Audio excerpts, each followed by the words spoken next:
Ahora por la Super 7. Está con nosotros en la entrevista del día Sigfrido Párez Pérez, el almirante. Bienvenido. Muchas gracias, don Freddy, Wendy, Mayované, Salvador, José María y todos los amigos que siempre siguen ahora por la Super 7. Gracias por la invitación. Bienvenido. Gracias. Bienvenido, almirante. Mire, hay el tema caliente del asunto de la investigación, que esto ha estado lleno de espías, que tenemos el sistema Pegasus. Lleno de espías. Cuéntenos de eso. Pero realmente yo no he sentido muchas informaciones de ese tipo. Pero realmente siempre es motivo de muchas conversaciones. Sí, bueno, ¿cuál es su inquietud, don Freddy? Usted sabe mucho de eso también. No, Se la devolvió. Ha habido Se la devolvió. muchos comentarios sobre el sistema Pegasus de comunicación y de intercepción de teléfono y esas cosas. El sistema está aquí en República Dominicana. Que yo sepa, no está en República Dominicana, a menos que tenga alguien con mucho dinero que lo pueda tener en su casa o en un departamento. Pero es que recordemos que el sistema Pegasus es un sistema que es muy caro. Realmente a mí, siendo yo director del DNI, quisieron vendérmelo, pero, ¿Cómo? sí, pero el equipo costaba en ese momento $5 millones. Wow. Y lo más importante de eso no es el hecho del costo inicial, sino también el sostenimiento anual del software, que cuesta cerca de $1 millón anual. O sea, lo que yo digo es, y he dicho en varias ocasiones, que la comunicación, así como también ese tipo de actividades de interceptación telefónica, ha llegado a cierto nivel de desuso, porque la tecnología ha obligado a sacar a mucha gente del escenario. Y como tal, también he dicho de que ya sabe lo que hace don Freddy Sandoval, no es tan importante por el hecho de que todo el mundo por las redes dice lo que hace. Sí. Y abre su casa y abre su donde está, que dice. Y además, el dominicano en esta democracia ha perdido ese temor que había antes de criticar, de hablar, de tocar cualquier tema. Es una de las razones por las cuales uno se siente orgulloso de este país, que en los últimos 30 años hemos llegado a afianzar con todas sus imperfecciones a una democracia en la cual hubo unas elecciones hace apenas 2 semanas y en el cual la gente lo celebró un domingo como si fuera una fiesta nacional.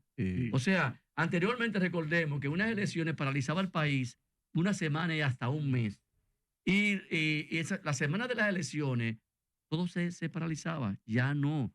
Ya en República Dominicana hemos llegado a ese nivel en el cual cada dominicano, el que quiere votar, vota, el que no quiere votar, no vota, y como tal, entonces llevamos una democracia que, como dije hace un momento, con todas las imperfecciones que podamos tener, pero realmente aquí en República Dominicana, cada 4 años, elige unos gobernantes que terminan su periodo o continúan, según el caso, y cuando terminen ya su periodo electoral, de acuerdo a la Constitución, se van para su casa.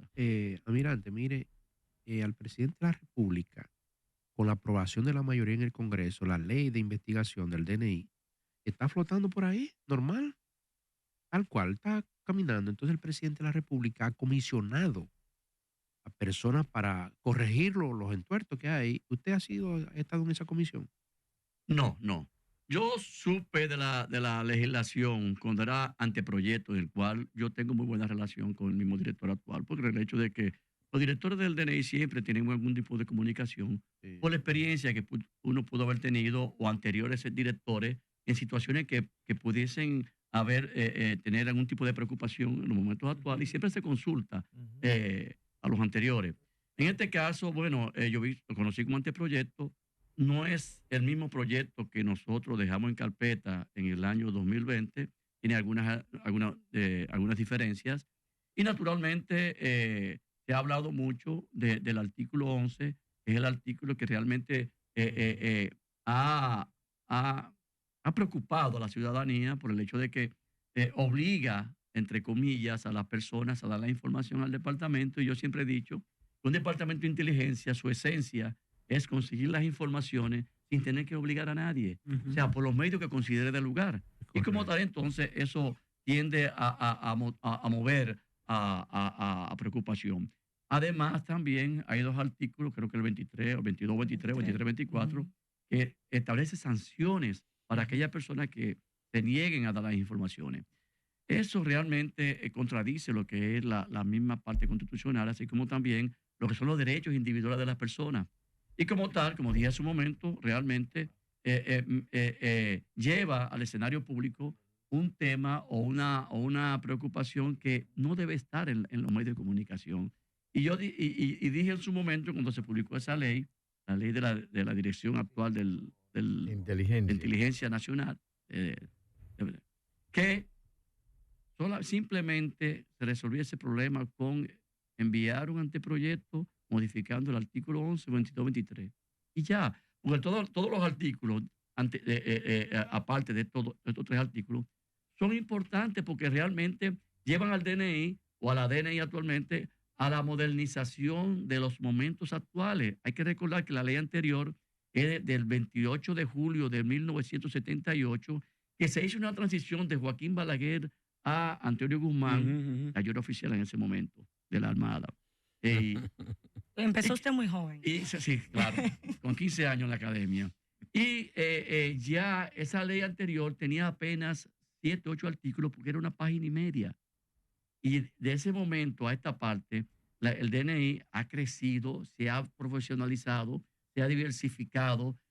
Solamente en cuanto a departamentos dentro del DNI, hay como 12 departamentos adicionales de aquel tiempo y un personal mayor, así como también una profesionalidad que envuelve áreas que son tan sensibles como un departamento de análisis, que realmente es la parte medular de un departamento o una dirección como el DNI o la DNI, que es la que le lleva al presidente o es la que le prepara al presidente, los funcionarios que llevan a cabo las políticas del Estado, las mejores informes de inteligencia para que ellos puedan tomar las mejores decisiones que beneficien a la nación. Contraalmirante, a mí de verdad me consta lo distinto que es el ejercicio que ustedes intentaron hacer en el DNI bajo su cargo, con ese proyecto de ley que usted siempre estuvo interesado en que hubiera una ley nueva y lo que salió, porque tuve la oportunidad de ver lo que ustedes habían trabajado. A mí me preocupa también en el proyecto, y creo que poco se ha hablado de eso, otro artículo que dice que los fondos que maneje la DNI van a provenir de donaciones del presupuesto nacional y del cobro por los servicios que preste. En su experiencia, ¿qué servicio pudiera prestar una institución como la Dirección Nacional de Inteligencia que le permita cobrar ese servicio? Mira, yo, para serte honesto, no recuerdo ese artículo, pero si existe ese artículo, como tú dices, yo también tendría que preguntarme en qué área, en qué parte puede el DNI dar un servicio que pueda cobrarlo, ya que es una inteligencia que realmente se debe a lo que son la seguridad nacional, y como tal, nada de seguridad nacional puede venderse. No sé bajo qué criterio, qué idea se insertó para poner ese artículo. Una pregunta, en razón del conocimiento y de la formación en inteligencia y en seguridad. ¿Por qué estamos desbordados en inseguridad si aquí no operan en el sentido de la cotidianidad? Tal vez puedan tener algún tipo de influencia menor. ¿Por qué el desbordamiento en los últimos años de la inseguridad, de la criminalidad en el país? O sea, no la parte de arriba, de las raterías, sino ¿por qué? Mire, hay que entender, y es una situación que lo hemos dicho en varias ocasiones, República Dominicana en los años 60, 70 y 80 y hasta en los 90, a principios de los 90, le dio poca importancia al sistema de seguridad nacional. Y era entendible en parte por el hecho de que recordemos que en los años 60 y 70, hablar de seguridad nacional era hablar de lo que era la dictadura. Sí. Porque hubo inclusive una tendencia de índole ideológica en el cual en Estados Unidos también en el año 54 se estableció una doctrina llamada de seguridad nacional que consistía en ubicar la izquierda en los diferentes países latinoamericanos y eliminarla. Entonces, naturalmente, tanto la prensa como los intelectuales, como aquellas personas que se consideraban de avanzada democrática, no le gustaba tocar el tema porque se entendían que manchaba lo que era el pensamiento de desarrollo, el pensamiento democrático.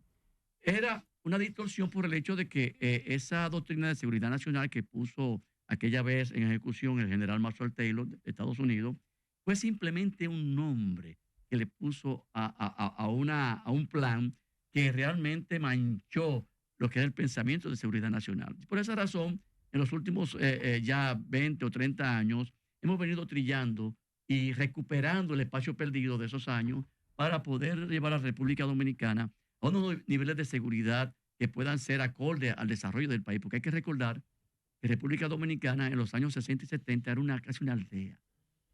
Y en los años 80, 90, 2000, ya este es un país. Y realmente es el país, como ustedes han visto y conocen más que yo, es uno de los países o el país que más se ha desarrollado en los últimos 30 años en todas las Américas, América Latina. Sí, sí. Tanto, bueno, de hecho, en Centroamérica y el Caribe no hay ningún país que pueda tener la infraestructura que tiene República Dominicana.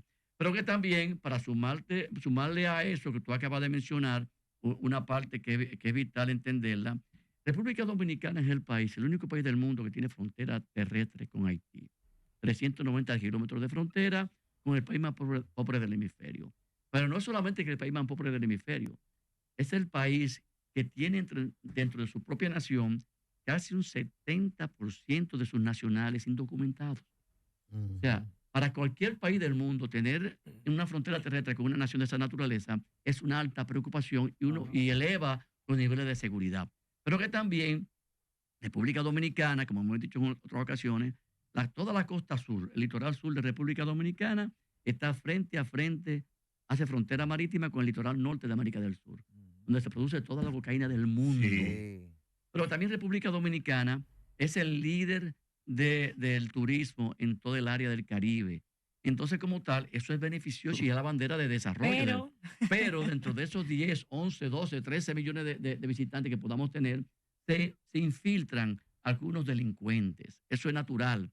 Pero también República Dominicana mueve, por lo menos hasta el año 2019, que yo era director del DNI y fue la última vez que hicimos un levantamiento de esta naturaleza, movía en ese momento 3 millones de contenedores al año. O sea, más que todo el Caribe insular entero.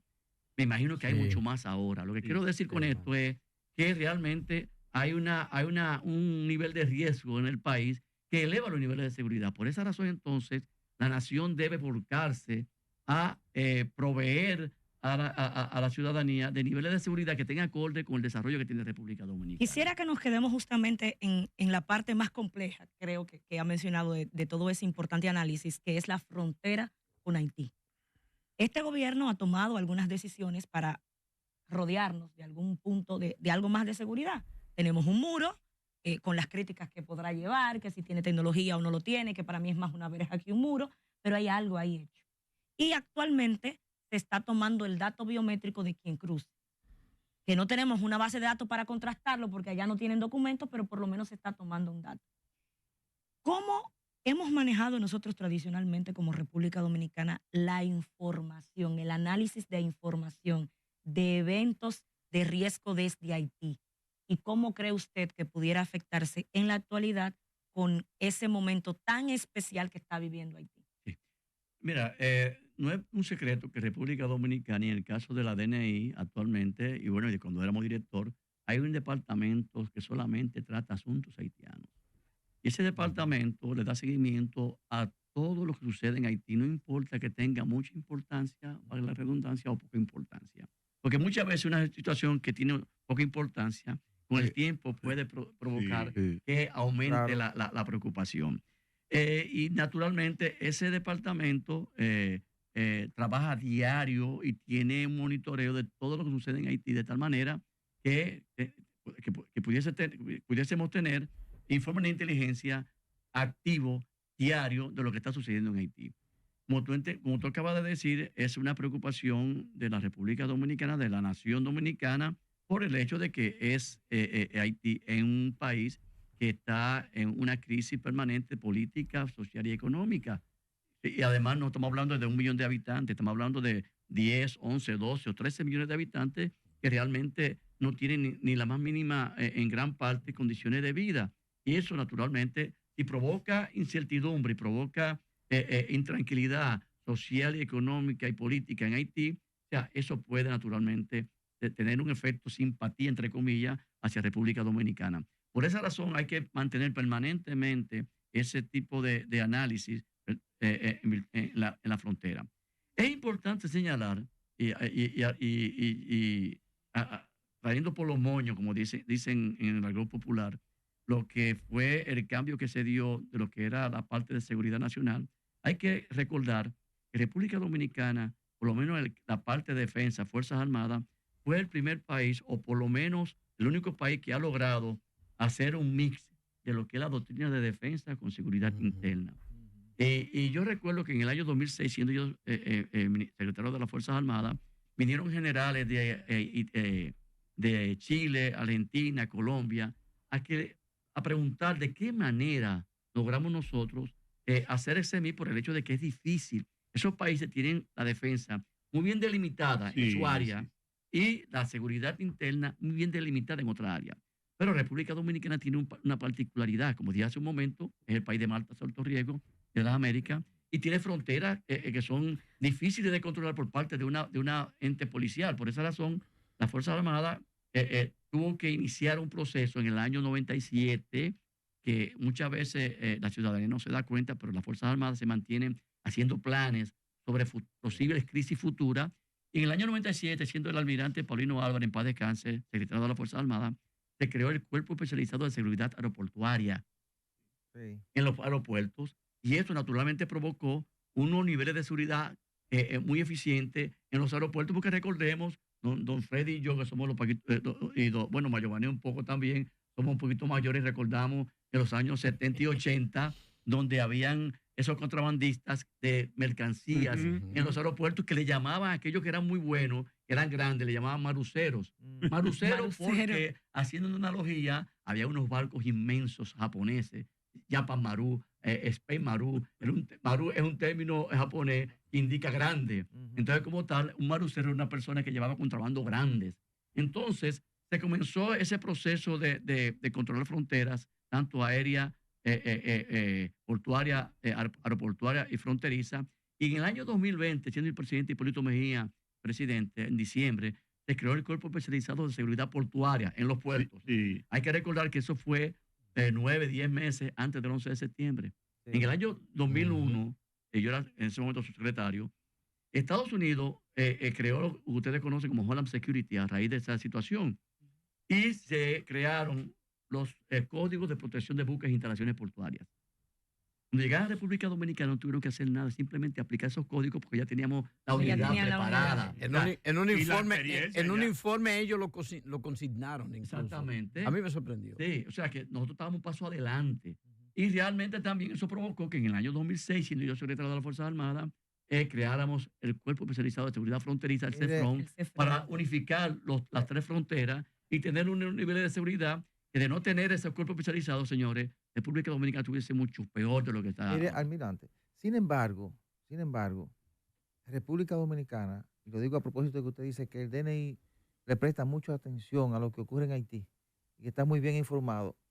Y yendo un poco más atrás,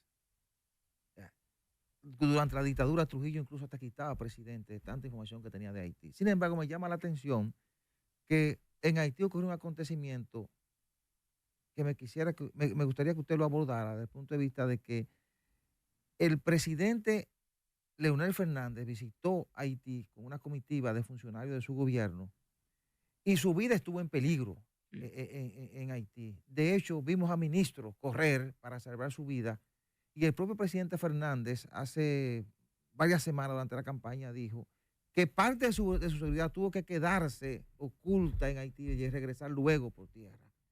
En ese momento la inteligencia dominicana no tuvo ningún tipo de información de que el presidente dominicano corría peligro, de que lo podían matar ahí en Haití. Era director del DNI y yo le aconsejé al presidente que no fuera. Ah, usted aconsejó que no fuera. Sí, que no fuera por el hecho de que había un alto riesgo, no solamente de su vida, sino también de toda la comitiva. Y él me contestó, mira, Sigfrido, tengo que ir.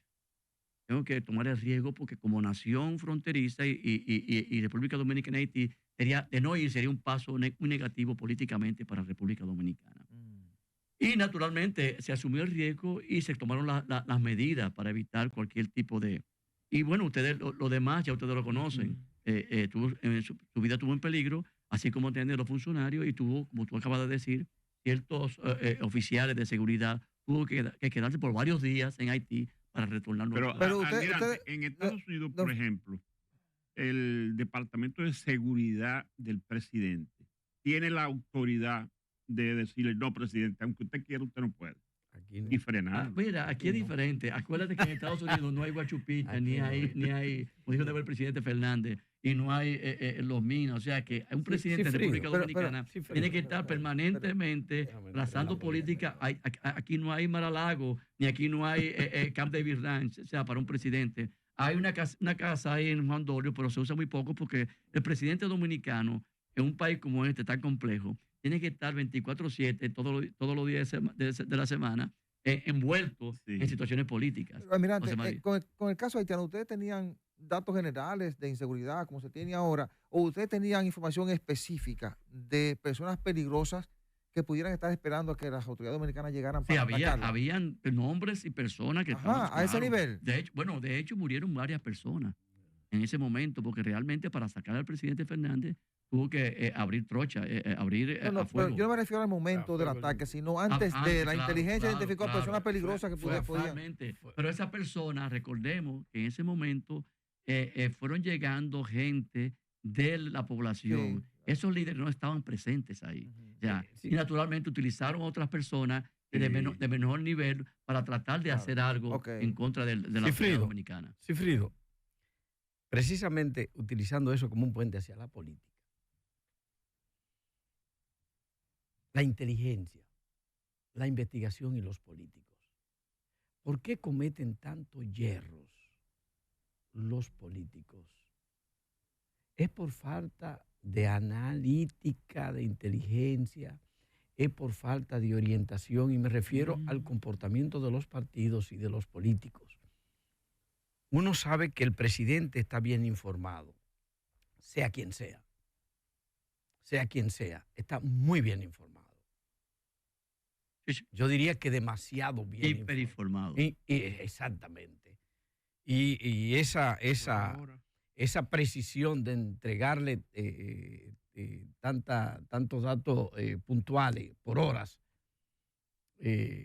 uno conociéndola se sorprende de la cantidad de información que recibe un presidente. Pero los políticos, en sentido general, los partidos políticos, incluso a los niveles de sus direcciones, ¿por qué cometen tanto hierro? No tienen orientación de inteligencia, no tienen analítica de inteligencia. Sí la tienen. Mira, en República Dominicana, el juego político, vamos a llamarle de alguna manera, no queriendo disminuir, al contrario. Cuando hablo de juego político, hablo del alto nivel porque el dominicano es muy político. Los dominicanos son de los pocos países donde la política está desde el amanecer hasta la noche.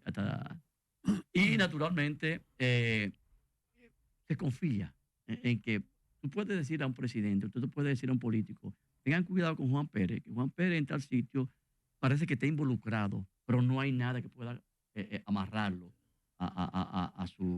al delito. O sea, por el hecho de que muchas veces el delincuente o el narcotraficante o el terror, como tú quieras llamarle, a veces utiliza peones que no llegan a él. O sea, y eso naturalmente, eso tiende a dificultar a veces la afirmación de alguna información. A veces se da, pero otras veces no se da. Tú puedes decirle, mire, fulano de tal está envuelto en esto, no tenemos pruebas, pero según lo que se ha podido levantar, hay muchos datos que pueden dar a que él esté involucrado. Almirante, le voy a hacer una Pero es difícil a veces, a menos que sea apresado en el momento o que tenga una persona que declare ya culpando o tildándolo de estar envuelto en el delito, es muy difícil. Almirante, le voy a